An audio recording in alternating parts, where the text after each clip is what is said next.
She was late for their wedding anniversary, blaming work. He believed her. He even booked a table for the next night, hoping to salvage something from what once felt like love. But then came an awkward comment from a waiter, a few words that didn't belong on her phone, and a lie too sweet on her lips. Everything cracked, too smooth, too carefully hidden. And when he saw her with another man, there was no doubt left. Everything they'd built over 10 years had been betrayed. But what came next wasn't the usual walk away and drown in whiskey. He struck, he exposed, he tore their world apart just as coldly as they had torn his. And when his ex begged for a second chance, he was already far beyond the reach of lies. Only truth remained, and freedom. Hello, my friend. I'm so glad you stopped by my channel. If you're here for the first time, don't forget to subscribe and share this video with your friends or family. It really helps my channel a lot. Please tell me in which city or country you watched this video. I value every one of your comments. So let's get started. It was supposed to be a night we'd always remember, our 10th wedding anniversary. For once, I left work before sunset, something I rarely did, just to make sure every detail was perfect. I cooked Jolene's favorite dish, lemon butter salmon, just like we had in Napa on our honeymoon, and uncorked the same wine we toasted with back then. I lit candles around the dining room and played the same songs we danced to beneath the twinkle lights at our reception. Jolene hadn't come home yet, but I figured traffic or a deadline was keeping her. Nothing out of the ordinary. I didn't mind waiting. 1 hour slipped by, then 2. The candles melted down to puddles, soft wax forming quiet halos. My texts sat unopened. Eventually, I called. She picked up on the second ring. "Hey," she answered, her voice rushed and breathless. "I'm tied up with work. Big project. I'll be home soon. Is everything okay? You sound—" She trailed off. I hesitated, the weight in my chest hard to articulate.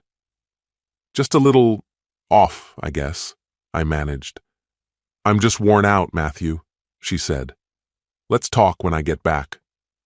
When she finally came through the door, the look on her face wasn't what I'd hoped for. She stopped, taking in the room, her eyes flitting from the table to the candles to the playlist. Realization dawned slowly. "Oh God," she breathed, dropping her purse on the kitchen counter. "Matthew, I'm so sorry. I completely blanked." "It's fine," I said, though the sting was sharp and immediate. "I'm just drained. Can we celebrate tomorrow instead?" she asked, rubbing at her temples like the weight of the day still pressed down on her. I swallowed the lump in my throat and nodded. "Yeah, that's okay." That night, I sat alone in the dim living room, nursing the disappointment like a quiet ache. I picked up my phone and booked a table at our usual spot, the restaurant where we'd marked so many special moments. I thought maybe we could still salvage the occasion. The next evening, we took our familiar table tucked away in the corner. The smell of garlic and warm bread hung in the air, and soft jazz drifted from the speakers. It felt like home. Jolene seemed more relaxed than she had in days, even smiling now and then as we looked over the menu. After we ordered, she excused herself and disappeared toward the restroom. I stayed behind, idly drumming my fingers against the table. A waiter approached with the wine we'd chosen. "Lovely selection," he said, setting it down gently. "Thanks," I replied with a smile. "We're celebrating 10 years today. Well, technically yesterday, but my wife had to stay late at the office." His expression shifted just slightly, subtle, but there. A flicker of hesitation crossed his face, like he was weighing something. "Is everything all right?" I asked, picking up on his pause. He leaned in a little, voice dropping. "Forgive me for saying this, sir, but wasn't your wife here last night?" The words landed like a blow to the chest. "I'm sorry, what?" "I could be wrong," he said cautiously, glancing toward a table near the window. "But I'm almost sure I saw her here. She was with a man. They sat right over there." My stomach dropped. You're certain it was her? I asked, trying to keep my voice steady. Yes, sir. She arrived around 6. They left just after 7. I remember because they asked for the check early. 7? I repeated, my mind racing. You're sure she left by 7? He nodded, clearly uncomfortable now. I believe so. I apologize if I'm mistaken. I forced a small smile. No, thank you. I appreciate you telling me. But inside, everything was unraveling. Jolynn hadn't come home until 9. If she left here at 7, where had she been for the 2 hours in between? She returned moments later, settling into her chair like nothing had happened. Sorry about that, she said lightly, reaching for her water. No worries, I replied, careful to keep my voice neutral. So, how was yesterday? You said it ran pretty late? She nodded quickly. Yeah, this new project's been insane. I didn't get out until 9. I tilted my head, pretending it was casual curiosity. That late, huh? Maybe I should lodge a complaint with your boss for overworking you. She laughed softly, but it was thin, forced. Her eyes didn't match her smile. She shifted in her seat. I could feel the lie in the space between us. The waiter's voice echoed in my mind like a warning I couldn't ignore. Later that night, when we got home, the silence between us grew heavier. Jolynn dropped her purse by the door with a sigh and walked straight to the bedroom. I'm wiped, she muttered, disappearing inside without a glance back. I lingered in the hallway, watching her as she pulled her hair back and slipped into her pajamas, retreating behind the safety of exhaustion. I knew exactly what she was doing, using fatigue as a shield, keeping distance under the guise of weariness. And then, I finally spoke. I was thinking we could do something tonight. It's our anniversary, I said, my voice laced with quiet hope as I waited for her reaction. Jolynn didn't turn around. Yeah, I know, she murmured, barely above a whisper. When she finally looked at me, her face was pale, her eyes distant. I'm just really drained, Matthew. Maybe we can celebrate tomorrow instead. All right, I said, offering a smile that didn't reach my eyes. She leaned in, brushed my cheek with a quick kiss, then slipped beneath the covers. She turned away, cocooning herself in the blankets like a shield, her body still. Whether she was actually asleep or pretending, I couldn't tell. What I did know was that I wouldn't be getting any rest, not with the weight of everything crashing around in my mind. Too many strange things had been building up. A strange comment from a waiter, the unexplained hours missing from her story the night before, her growing emotional detachment. And tonight, of all nights, her lack of affection. Something wasn't right. I could feel it in my gut. And I needed to be sure. Once her breathing steadied into the slow rhythm of sleep, I reached for her phone on the nightstand. My hand shook as I picked it up, unlocking it with the code I'd known for years. At first, nothing seemed unusual. Texts from friends, updates from work, even a few messages to me, though they now felt hollow, like echoes of someone else. I was about to set it down, ashamed of the invasion, when something caught my attention. A message thread with her boss. Charles. His name jumped out at me like a warning flare. I opened it, and the pit in my stomach collapsed. The messages were personal, far too personal. Last night was amazing.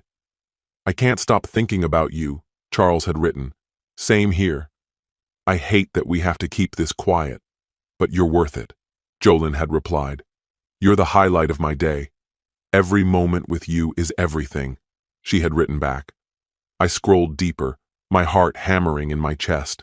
Flirty exchanges, intimate conversations, even photos. The nausea hit hard, and then I saw the message that shattered it all. Hard to believe it's been 6 months already, Charles had texted. I know, every second's been worth it. You make me so happy, she had answered. 6 months, half a year of deception, of pretending, of lies. My grip tightened around the phone. My breath came in sharp, uneven bursts. It was all there, undeniable and raw. Jolyn had been seeing her boss behind my back for months. Sleep wasn't an option after that. I lay in silence, staring into the dark, the weight of her betrayal crushing down on me. Her words to him echoed in my mind. The laughter, the warmth she shared, once mine, now given to someone else. Everything we'd built felt poisoned.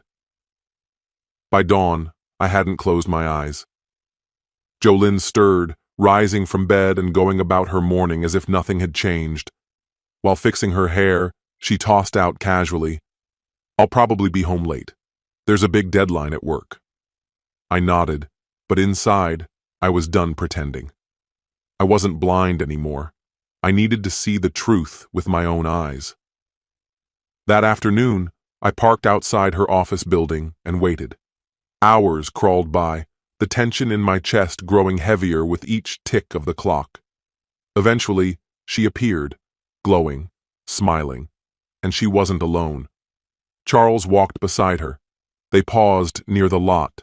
Then, without hesitation, they kissed, long and purposeful. No quick goodbye, no attempt at secrecy. It was clear. They weren't just involved, they were together. I stayed at a distance, following as they got into his car. My pulse thundered as I kept behind them, careful to remain out of view. The drive led to a house. His house. And when they stepped out, arms entwined, laughing and kissing again without restraint, I took out my phone and began snapping photos. Each image was a blade to the heart. But they were the proof I needed. And still, I couldn't stop the storm rising inside me. I slammed my door shut and marched toward the house. My hands curled into fists, adrenaline surging through me. I wasn't thinking, I reacted. I pounded on the door with the force of everything I felt. Charles answered, eyes wide in surprise. But I didn't give him the chance to speak.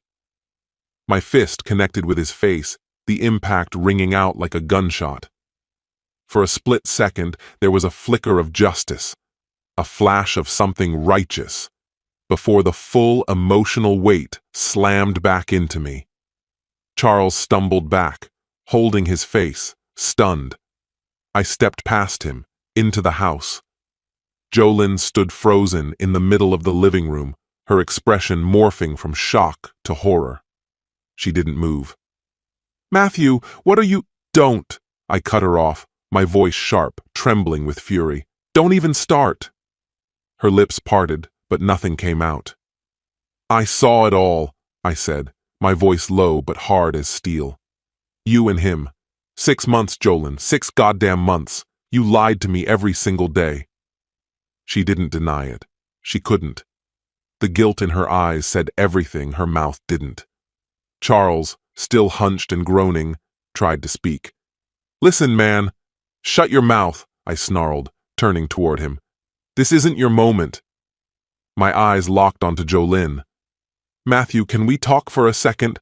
she whispered, her voice shaky with desperation. But I had nothing left to say to her. Talk? About what? Was she referring to the secret meetings with her boss? The night she chose to spend in his bed instead of celebrating our 10th anniversary? The words came out raw, unrestrained, each one laced with fury. She couldn't even face me. Her gaze dropped, ashamed and silent. "I never wanted to hurt you," she said softly. I just stared, disbelieving. "But you did," I replied, my voice cold. I let the silence linger, staring at both of them. They said nothing. Neither had the nerve to look me in the eye. The reality of it all crushed me, heavy and suffocating. "There's no coming back from this, Jolyn. We're over." Her voice broke. "Matthew, don't. Please. I'm sorry. I still love you." "I'm filing for divorce," I said, my tone like ice. "It's done." Without another word, I turned, walked out, and slammed the door behind me. I left them standing there, entangled in their lies, while I drove off with my heart in ruins, knowing our marriage had just disintegrated. When I stepped back into the house, the silence hit me like a blow. I didn't waste a second. I pulled out a suitcase and began packing. A few shirts, a toothbrush, just the essentials, enough to disappear for a while. Jolynn kept calling. Her name flashed on my phone again and again. I couldn't answer. Not now. Not like this. As I zipped the bag shut and turned to leave, my eyes landed on the framed marriage certificate still hanging on the wall. I stopped cold. It felt like mockery, a hollow symbol of vows that no longer meant anything. A dry, bitter laugh escaped me before anger replaced it. I ripped it from the wall and stared at it, just for a moment. Then I tore it in half. The sound was loud, jarring in the stillness. I let the pieces fall to the floor and walked out, closing the door behind me, this time for good. I drove straight to a downtown hotel. The room was cold and empty, but it gave me what I needed. Distance, no memories, no lies, just air, just quiet. The next morning, I walked into a law office. Telling the story felt surreal, like I was recounting someone else's nightmare. But I was firm. This marriage was over. Jolynn had burned it to the ground. And Charles? He wasn't walking away unscathed. What he did wasn't just betrayal. It was a violation. With my lawyer's help, I filed a suit against him for alienation of affection, dragging his reputation through court the same way he'd dragged mine through the mud. He couldn't take the heat. In time, Charles stepped down from his position. The scandal went public after I sent the company's HR department photos, him and Jolynn kissing in the parking lot. The fallout was swift and vicious. The whispers, the judgment, the way people looked at her, it all caught up to Jolynn. She tried to act like it didn't matter, but the pressure broke her. She quit not long after Charles did. But I wasn't done. I sent those same photos to her parents, to all our mutual friends. They deserved to know the truth. This wasn't revenge. It was truth-telling, exposure. Months passed, and the divorce was finalized. Jolynn kept the house. That part hurt, sure, but I didn't fight it. I didn't want it anymore. That place was haunted by everything I'd lost. I rented a modest apartment in another city. Nothing fancy, but it was mine. A fresh start, a clean break. Through mutual acquaintances, I heard she and Charles stayed together for a while. But it didn't last. 9 months in, she cheated on him too. Same old pattern. Then one night, I got a message from her. "I can't stop thinking about us," she wrote. "I made the worst mistake of my life. You were the best husband I could have asked for. I'm sorry. I wish we could try again." I stared at the message for a long time. A mix of anger, sadness, and a strange sense of closure washed over me. But there was no returning to that wreckage. I deleted her message and blocked her number. Life moved on. In my new city, I built something from the ground up. New routines, new people, peace I didn't know I needed. The pain of her betrayal faded. Quietly, steadily, it lost its grip. Jolynn became just a memory, a reminder of what I'd endured, and a promise to myself of what I'd never accept again. And as for me, I was finally free, and ready to live on my own terms. This story has come to an end. What's your opinion? Share it in the comments, my friend. And if you like this story, check out other exciting videos on my channel. I'll say goodbye until the next video. See you.